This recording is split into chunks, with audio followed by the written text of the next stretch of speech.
Hello friends, तो कैसे हैं आप सब। आई होप सब अच्छे होंगे। और आज के इस वीडियो में हम कक्षा 10th के हिस्ट्री के चैप्टर 2 भारत में राष्ट्रवाद के उदय के बारे में अध्ययन कर रहे हैं। पिछले वीडियो में हमने देखा कि राष्ट्रवाद क्या होता है, यानी राष्ट्र के प्रति अपनी भावना, वही क्या होता है राष्ट्रवाद, उसके बारे में जाना। उसके बाद देखा कि राष्ट्रवाद है उसको लेकर हमारे भारत में किस प्रकार की स्थिति होती है, और यहाँ पर जब अंग्रेज़ों का शासन होता है तो उस समय यहाँ पर किस प्रकार के सत्याग्रह के आंदोलन चलाए जाते हैं, उसके बारे में देखा था। तो सत्याग्रह को लेकर जो विचार है उसके बारे में हमने पढ़ा था, महात्मा गांधी के योगदान के बारे में। महात्मा गांधी जी 1915 में भारत से लौटते हैं, ये हमने देखा, और दक्षिणी अफ्रीका से आते हैं। ठीक है, वहाँ की जो नस्ल भेदी नीति है उसके खिलाफ भी वो क्या करते हैं, लड़ते हैं। और उसके बाद हमारे भारत में आते हैं तो यहाँ पर किस प्रकार की स्थिति होती है। तो यहाँ पर पहला सत्याग्रह उनका होता है 1916 का। कौन सा होता है? 1900। सबसे पहला उनका देखें तो होता है 1916 में। और 1916 है वो कहाँ पर होता है? 1916 में सत्याग्रह पहला होता है चंपारण में। चंपारण कहाँ पर है? बिहार में। तो चंपारण बिहार में 1916 में पहला इनका सत्याग्रह चलाया जाता है। और किस लिए चलाया जाता है? क्योंकि वहाँ पर दमनकारी बागान व्यवस्था चल रही होती है, तो उसके खिलाफ किसानों का सहयोग करने के लिए करते हैं। ठीक है, उसके बाद एक वर्ष बाद जाते हैं ये खेड़ा, गुजरात में। खेड़ा कहाँ पर है? गुजरात का एक जिला है। तो 1917 में वहाँ पर फसल खराब हो जाती है, और फसल खराब होने के साथ साथ ही वहाँ पर एक बीमारी आ जाती है, महामारी के रूप में प्लेग। ठीक है, जो किससे होती है? चूहों से। और उसके कारण खेड़ा के जो किसान हैं उनको लगान चुकाने में क्या होती है, उनकी हालत ख़राब हो जाती है, लगान नहीं चुका पाते हैं। इसके कारण उन्हें कुछ समय चाहिए, इसके लिए क्या करते हैं, वे आंदोलन करते हैं। उसके बाद एक वर्ष के बाद करते हैं वो 1918 में। 1918 में कहाँ जाते हैं? गुजरात में ही अहमदाबाद में जाते हैं। और वहाँ पर सूती कपड़े कारखाने, वहाँ पर मजदूर है, उनकी मजदूरी को में बढ़ोतरी करने के लिए, यानी उनके जो वेतन है उसमें बढ़ोतरी करने के लिए क्या करते हैं? आंदोलन करते हैं। तो महात्मा गांधी जी के इस प्रकार के योगदान के बारे में हमने पिछले वीडियो में पढ़ा। आज हम पढ़ेंगे रोलेक्ट एक्ट के बारे में। ठीक है, रोलेक्ट एक्ट क्या होता है? ये एक ऐसा एक्ट होता है जिसका भारतीय क्या करते हैं? विद्रोह करते हैं, और विरोध करते हैं। और जो ये रोलेक्ट एक्ट है वो कौन लेकर आते हैं? ब्रिटिश सरकार लेकर आती है। कब? फरवरी 1919 को ये ब्रिटिश सरकार पारित कर देती है। तो इसके बारे में हम पढ़ेंगे। तो ये इसके बारे में सबसे पहले बताता हूँ क्या है ये। तो इसमें कोई भी जो राजनीतिक कैदी होती है उनको क्या किया जाता है? 2 साल तक बिना मुकदमा के चलाए और उन्हें जेल में डाल सकती है, इस प्रकार की नीति बनाई जाती है। किसके द्वारा? ब्रिटेन के द्वारा। और बिना वकील दलील की इसे क्या कहते हैं? एक्ट भी कहा जाता है।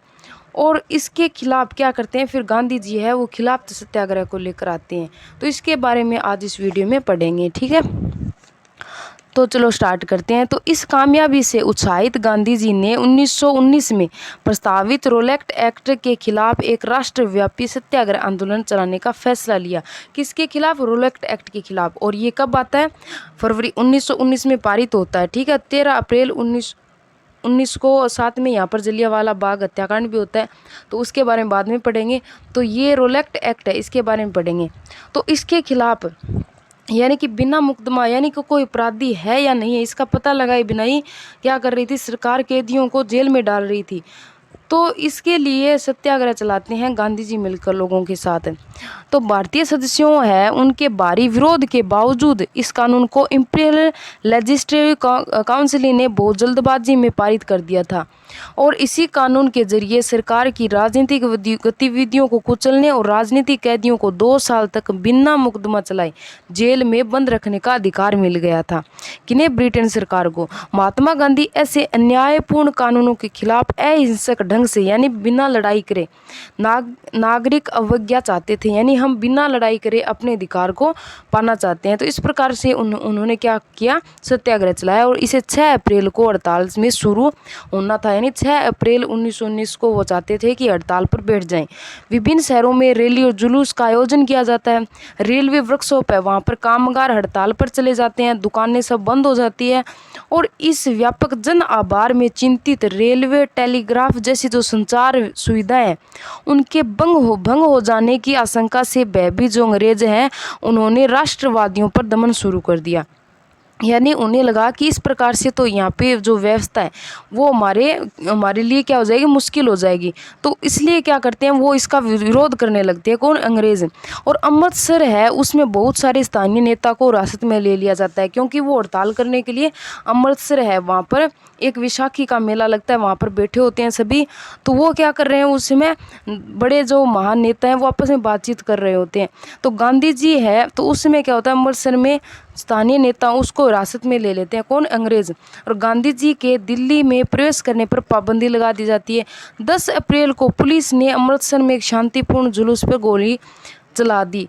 ये कहाँ पर होता है? ये अमृतसर में जलियांवाला जो बाग हत्याकांड होता है वहाँ पर। और इसके बाद लोग बैंकों, कारखानों, रेलवे स्टेशनों पर हमले करने लगते हैं और मार्शल लॉ लागू कर दिया जाता है और जनरल डायर ने कमान संभाल ली। यानी यहाँ पर इस प्रकार की जब स्थिति हो जाती है तो वहाँ पे क्या किया जाता है कि जो मार्शल लॉ है लागू हो जाता है। ये क्या होता है? ये मार्शल लॉ है ना, इसमें होता है सेना का जो प्रमुख होता है उसको सब अधिकार दिए जाते हैं, यानी सारी सत्ता उसे दे दी जाती है। तो वो क्या करेगा, वो तो अपने तरीके से करेगा सब कुछ। तो वहाँ पर जो जनरल डायर होता है वो सब कमान संभाल लेता है और गोलियाँ, जो आम जनता है उस पर गोलियाँ चलाना शुरू कर देते हैं। और 13 अप्रैल को जलियांवाला बाग हत्याकांड हो जाता है। और इसी दिन अमृतसर में बहुत सारे गांव वालों सालाना वैशाखी के मेले में शिरकत करने के लिए जलियांवाला बाग मैदान में जमा हुए थे। साथ में वहाँ पे क्या होता है, अमृतसर में है देखें तो वहाँ पर वैसाखी का मेला होता है, तो उसमें बहुत सारे लोग वहाँ पर जमा हो जाते हैं और ये हत्याकांड हो जाता है। तो इसमें बहुत सारे लोग मारे जाते हैं और काफ़ी लोग तो सरकार द्वारा लागू किए गए दमनकारी कानून का विरोध प्रकट करने के लिए एकत्रित हुए थे। यानी वहाँ पर सभा कर रहे थे लोग, किसका विरोध करने के लिए? रोलेक्ट एक्ट का विरोध करने के लिए। और यह मैदान चारों तरफ से बंद था, यानी जो जिस समय वहाँ पर सभा हो रही थी वो चारों ओर से बंद था, तो लोग बाहर भी नहीं जा पा रहे थे। तो शहर से बाहर होने के कारण वहाँ जुटे लोगों को यह पता भी नहीं था कि इलाके में मार्शल लॉ लागू किया जा चुका है। यानी वहाँ पर आम जनता को पता नहीं था कि सारी जो सत्ता है वो सेना के प्रमुख व्यक्ति के हाथ में आ गई, यानी कि वो चाहेगा वही करेगा। और जनरल डायर उस समय क्या होता है, वहाँ का प्रमुख होता है सेना का, और वो हथियारबंद सैनिकों के साथ वहाँ पहुँचता है और जाते ही उसने मैदान से बाहर निकलने के सारे रास्ते बंद कर दिए और अंदर क्या करने लगे, उस भीड़ पर है वो गोलियां बरसाने लगते हैं। इसके बाद उसके सिपाहियों ने भीड़ पर अंधाधुंध गोलियां चला दी और सैकड़ों लोग वहाँ पे मारे जाते हैं। इसे जलियांवाला बाग हत्याकांड के नाम से जाना जाता है। और बाद में उसने बताया कि वह सत्याग्रहियों के जहन में दहशत और विस्मय का भाव पैदा करके एक नैतिक प्रभाव उत्पन्न करना चाहता था। उसने इस प्रकार से वहाँ पर क्या किया, बहुत सारे लोगों की को क्या कर दिया, मौत के घाट उतार दिया। और जैसे जैसे जलियांवाला बाग जो है उसकी खबर फैलती है चारों ओर, तो उत्तरी भारत के बहुत सारे शहर में लोग हैं वो सड़कों पर उतरने लगते हैं। यानी उन्हें पता चलता है कि इतने सारे लोगों को ब्रिटेन की सरकार के द्वारा इस प्रकार से सेना प्रमुख को सत्ता दे दी जाती है और वहाँ पर इस प्रकार की घटना होती है। तो लोग हैं वो सड़कों पर उतरने लगते हैं और हड़ताल शुरू करने लगते हैं। लोग पुलिस में मोर्चा लेने लगे और सरकारी इमारतों पर हमला करने लगते हैं। सरकार ने इन कार्रवाई को निर्ममता से कुचलने का रास्ता अपनाया। निर्ममता से यानी उनको है, सरकार क्या चाहती थी, इन जो यहाँ पे जो इस प्रकार की हड़ताल हो रही है इसे बंद करना चाहती थी। और सरकार लोगों को अपमानित और आतंकित करना चाहती थी कि सरकार क्या चाहती थी कि हम कहें उसी प्रकार से लोग क्या करें, हमारी सुने। और सत्याग्रह को ज़मीन पर नाक रगड़ने के लिए सड़क पर घिसट कर चलने और सारे साहिबों को सलाम मारने के लिए मजबूर किया गया था। यानी वो क्या कर रहे थे, अपनी मनमानी कर रहे थे और लोगों को कोड़े मारे गए थे और गांव और गुजरांवाला पंजाब पर बम बरसाए गए थे। और हिंसा फैलते देख महात्मा गांधी ने आंदोलन वापस ले लिया। यानी महात्मा गांधी को उस समय क्या लगा कि अगर हमने ये आंदोलन वापस नहीं लिया तो आम जनता है इसके लिए बहुत ज़्यादा मुश्किल हो जाएगी। तो इसलिए उन्होंने क्या किया, वहाँ पर आंदोलन वापस ले लिया। भले ही रोलेक्ट सत्याग्रह पर एक बहुत बड़ा आंदोलन था, लेकिन अभी भी वह मुख्य रूप से शहरों कस्बों तक सीमित था। यानी वैसे तो वह बहुत बड़ा आंदोलन था, लेकिन वह शहर और कस्बे हैं वहाँ तक सीमित था, पूरी तरह से नहीं फैला था। और महात्मा गांधी पूरे भारत में और भी ज़्यादा जनाधार वाला आंदोलन खड़ा करना चाहते थे, लेकिन उनका मानना क्या था कि हिंदू मुसलमानों को एक दूसरे से नज़दीक लाए बिना ऐसे आंदोलन नहीं चलाए जा सकते थे। उन्होंने वहाँ पर क्या किया, आंदोलन वापस ले लिया। लेकिन उन्हें पता था कि अगर हमारे भारतीय जो लोग हैं वो सभी धर्मों के लोग सम्मिलित रूप से होंगे, यानी हिंदू मुसलमान एक साथ हो जाते हैं, तो ये ब्रिटेन वाले हमारा कुछ नहीं कर सकते। उन्हें लगता था कि खिलाफत का मुद्दा उठाकर वे दोनों समुदायों को नज़दीक ला सकते हैं, यानी अगर हम खिलाफत के आंदोलन को लेकर आएंगे तो दोनों आपस में जुड़ सकते हैं, कौन, हिंदू और मुस्लिम। और पहले विश्व युद्ध में ओटोमन जो तुर्की की हार हो चुकी थी, जो हमने पहले चैप्टर में पढ़ा, ओटोमन तुर्की हार जाता है पहले विश्व युद्ध में, और इसी आशय की अफवाहें फैली हुई थी कि इस्लामिक विश्व के आध्यात्मिक नेता, जिसे खलीफा के नाम से जाना जाता है, कहाँ पर, तुर्की में, वहाँ पर आध्यात्मिक नेता जिसे खलीफा के नाम से जाना जाता है, ओटोमन सम्राट पर एक बहुत सख्त शांति संधि थोपी जाएगी।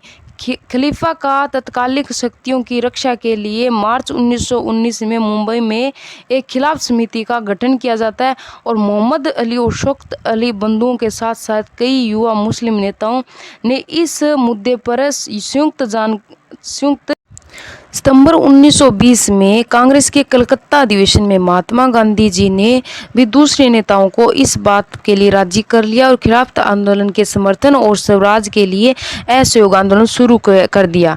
यानी कि ये क्या होता है, यहाँ पे देखें तो ओटोमन जो साम्राज्य है, वहाँ पर देखें तो ये ओटोमन तुर्की है वो हार चुका होता है। हमने देखा पहले चैप्टर में कि ओटोमन तुर्की है वो पहले विश्व युद्ध में हार जाता है, और इस्लामिक विश्व का आध्यात्मिक नेता या गुरु है जिसे खलीफा के नाम से जाना जाता है, जो ओटोमन साम्राज्य पर बहुत सख्त संधि थोपी जाएगी। यानी कि वहाँ पर इस प्रकार से क्या हो जाता है, चर्चा होने लगती है, आसपास ये बात सुनने को मिलती है कि उन पर खलीफा है, उन पर एक संधि थोपी जाएगी, यानी कि खलीफा की जो सारी शक्तियाँ हैं उसको ले लिया जाएगा। इस प्रकार से चारों ओर से क्या होती है, हमें सूचना मिलती है।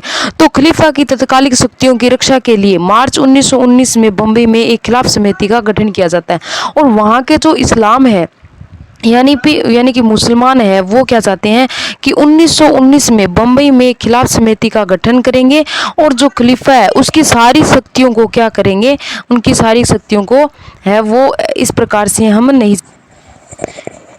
यहाँ पर क्या व्यवस्था की गई थी कि इस प्रकार से लोग हैं वो आपस में मिले और खिलाफत आंदोलन लेकर आए। यानी कि वहाँ के जो खलीफा है उनकी जो शक्तियाँ हैं उसके बारे में इन्हें पता चला कि उनकी सारी शक्तियाँ ले ली जाएगी, यानी कि ये हार चुके हैं तो खलीफा की सारी शक्तियाँ ले ली जाएगी। इसके लिए वो क्या करते हैं, आंदोलन करते हैं, और उनमें मुख्यतः कौन कौन से होते हैं, मोहम्मद अली और शौकत अली, दो बंधु, दो भाई होते हैं, और साथ साथ कई युवा मुस्लिम नेता भी होते हैं, वो इस मुद्दे को लेकर आते हैं, और ये साथ में क्या चाहते हैं कि महात्मा गांधी जी इनके साथ मिल जाए। तो सितंबर 1920 में कांग्रेस का कलकत्ता अधिवेशन होता है जिसमें दूसरे नेता है वो इनके साथ मिल जाए, और ये क्या चाहते हैं, आपस में मिलकर खिलाफत आंदोलन को लेकर आए। ठीक है, तो इसके लिए क्या करते हैं महात्मा गांधी जी और ये जो दो बंधु हैं, दो भाई हैं, और मुख्य जो नेता होते हैं मुसलमान, ये मिलकर खिलाफत आंदोलन का समर्थन करते हैं, और स्वराज यानी अपने राज्य में अपने लोगों का शासन हो, इसके लिए एक असहयोग आंदोलन शुरू करते हैं।